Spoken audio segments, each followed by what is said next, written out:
Hey everybody, welcome back. Can't wait to get into today's Mindset and Motivation Monday show. But like every single Monday, I don't want to just inspire you, hopefully motivate you in order to live your best life. What I want to do are share with you real strategies and action tips that you can implement in your life that starting that same week, you should start to see results. The results that you're looking for in order to move you towards your best life, a life worth living and enjoying. So what I want to share with you are two quotes that I heard over this past week that I thought were worth sharing, but not only that, worth living by.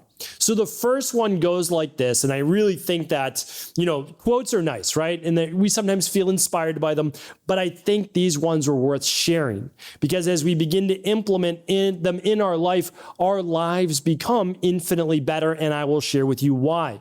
So the first one is this. Mastery comes from the continual act of doing, not thinking. So I, for one, am absolutely in favor of positive mindset, visualizing, meditating, doing breath work, going for a walk, being in nature. All of those things I am absolutely all for. They reduce cortisol levels. It can start to build up some excitement. It can give you hope. It can inspire you. It can motivate you. No doubt about any one of those. So that's a first step, right? Because what we think about, we ultimately become. Now that can be good and bad. But what I want to share with you is if there is no doing, there is no achieving. There really isn't. Now, again, no doing, you could even say, well, I'm just practicing on being calmer. Yes, but there is an actual act of being calmer. Like as you start to get stressed, you don't hold your breath, you go back to your breath. You actually begin to breathe. So these things are all actions that we take. So what I want to share with you right now is that in our practice, and I'm sure in your own life, you can begin to think about goals that you've set for yourself. And I always share with you, they're going to fall into a category of family and relationships, like what you want for your kids, what you want for your spouse, what you want for your parents, your siblings, community, right? Family relationships, it's all about. Okay. Then we have spirituality. Spirituality to me, yes, it's your relationship with God, with the universe, etc. But it's also your experience in this world, in this life. Like, what are you here for? There's a spiritual element to this life that we live. Then there's your health. We need our health. Without our health, we aren't here, or we're certainly not living our best life. Then there's our body, taking care of our body, achieving a healthy body weight for us, not for anybody else, but for us, being strong enough to be able to carry ourselves through life. Those are a couple of the elements. And then when we also look at it, there's, call it your career, call it finances, call it your maybe financial well-being, to be able to support yourself in this life. So what I like to do is I like to look at those things in our practice. Now for us, we're mainly focused on the health, body transformation side of it, because our goal is to help people get well, lose the weight, gain the weight, and live longer. That's ultimately what we are here to do at Equal Life and inside of the Integrative Health Practitioner Institute. But much of the time, in order to reduce stress, relationships have to be improved, right? People need to be able to feel they have a sense of purpose, maybe in their career or whatever it is that they may be doing.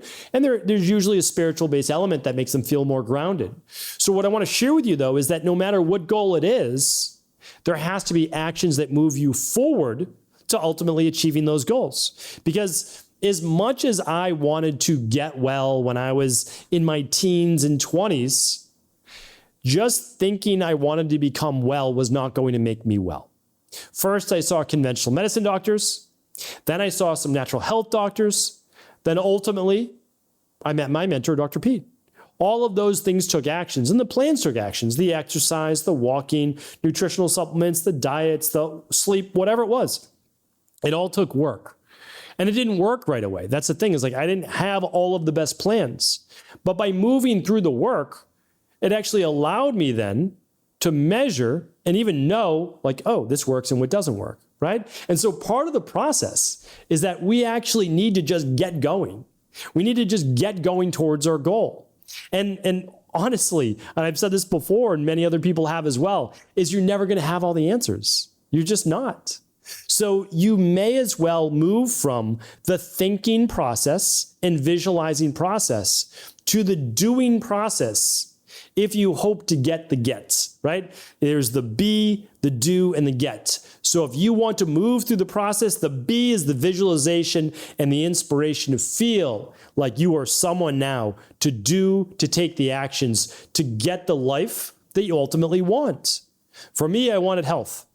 I went through almost everything you could do that was meant to get you well that didn't work to finally finding out what did work. Now, what I realized in the end was that much of what I was doing was the right thing, but it wasn't paired with the right things at the right time. And that's just those little intricacies can make all the difference. But had I not done 10 years of work or 9.5 years of work, I would not have known when I met my mentor, Dr. Pete, I wouldn't have known that she was essentially speaking or espousing the truth. That then I said, well, I'm still skeptical, but I'm going to try, right? I'm going to try. And I did try.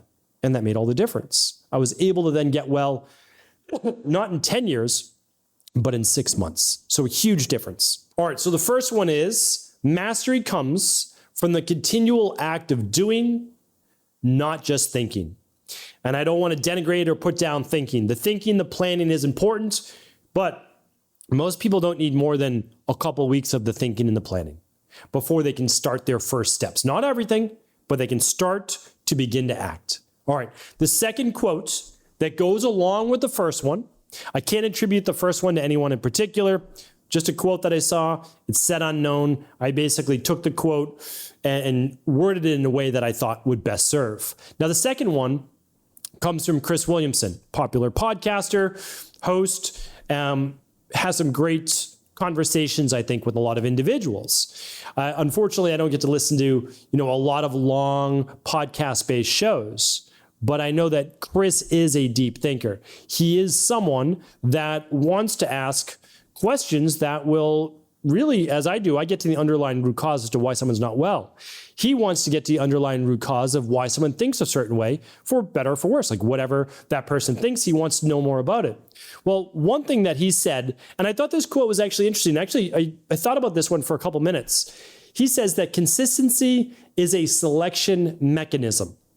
Now, I thought about all the different ways in which he may have meant this, but to me, without particularly knowing how he meant it, I look at it this way, is that the more that we do, the better we get at that thing. So let's just say that there is something that you don't love to do. You're not naturally good at it. I just go back to my daughters right now. So when kids are little, sometimes they're naturally gifted at things. There's no doubt about that. They might be great at drawing. They might be great at knitting. They might be great at, doing a Rubik's Cube. They might be great at puzzles. They might be great at all these different things. But they can also not be good at many of those things. And the issue is that many kids who eventually become adults, right? Because we basically were all kids once, and we have a lot of those same tendencies. We stay away from things that we're not necessarily good at. And we biasly move towards the things that we're already good at. One of the best ways to think about this is that when I used to work in a gym for many, many years, and I would see people do the same exercises over and over. And I would actually ask them sometimes, like, hey, why are you doing that exercise? Like, I really feel it here, here, and here. I'm like, oh, okay, well, why don't you do this one? They're like, oh, I'm not really that coordinated. I'm not really good at that one. It's the exercise that I was asking them about, not telling them to do it, asking them about, it was a better exercise. The difference between maybe doing like a seated leg extension versus a maybe one-legged squat up, where you're sitting down to a bench and maybe standing back up. Or think about another one. It could be just like a hamstring curl, right? So there's a hamstring curl. I'm not saying there's anything wrong with leg extensions or hamstring curls, but what if you were doing a one-legged Romanian deadlift, right?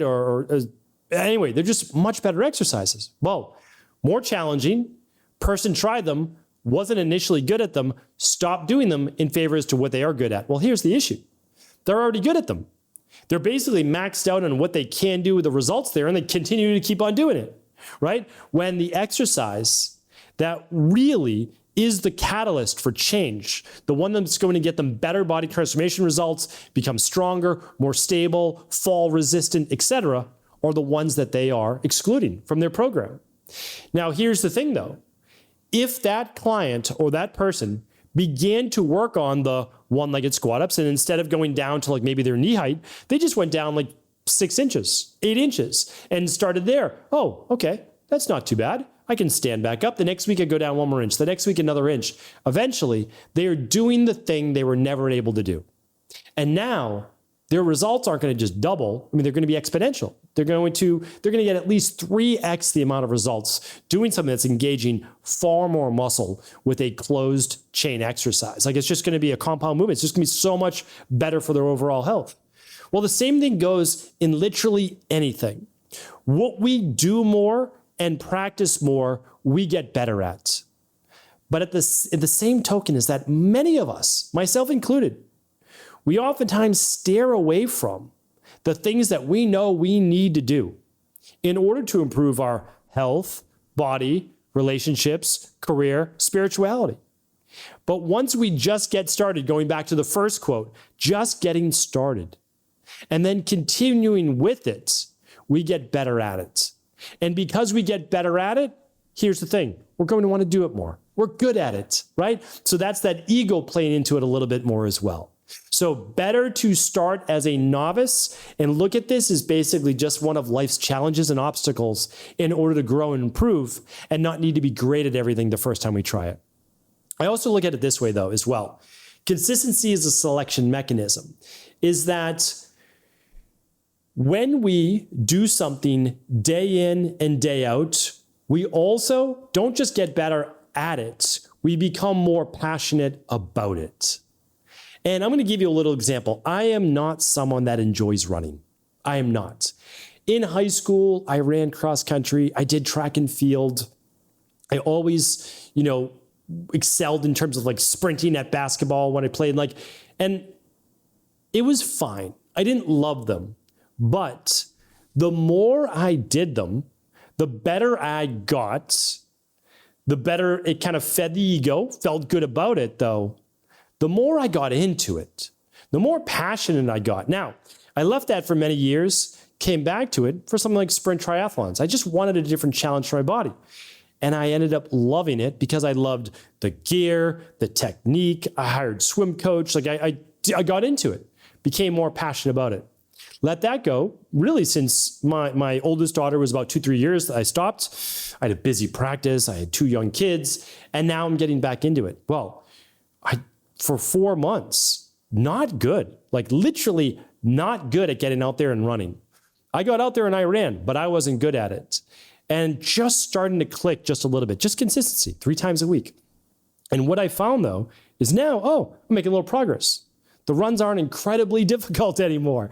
And now I'm starting to look at myself like, what's the latest gear in running? What's the next race that I could sign up for? And it starts to become this motivational ball that you're on. And the funny thing is, the more consistent you are, the more you stick with it, the more time that's passed, the faster that ball gets moving. And that is the momentum that allows you to take all the things that were once just thoughts and visualizations, to begin doing them more consistently, and then more passionately about them. And when you're passionate about something and you actually enjoy it, when you identify with it, that is something that you're now going to stick with for life. And when you can stick with something, the consistency just continues to compound. So you become an expert at that thing over just a couple of years' time. So people become proficient in about 12 weeks. You can get good at something in 12 weeks. Just stick with it, just consistent. But you become an expert. You truly embody that thing in just a few short years' time anyways. And as I always like to quote, that the time is going to pass anyways. Choose something you want to get good at. Choose something that's going to move your life forward in a positive direction. Stick with it. Be consistent. The change will be there for you. Thanks everybody for tuning into the show. I thank you. I appreciate you. As always, do share the show with anyone you believe it could serve. Take care. Thanks so much for tuning into today's show. Before you go, don't forget to hit that subscribe button. I want to make sure that you're getting our daily content, not missing out on anything functional medicine, wellness, weight gain, weight loss, anti-aging, living longer, stronger, and all of the most cutting-edge research. And if there's any topics you want to hear, feel free to leave them in the comments below. Take care.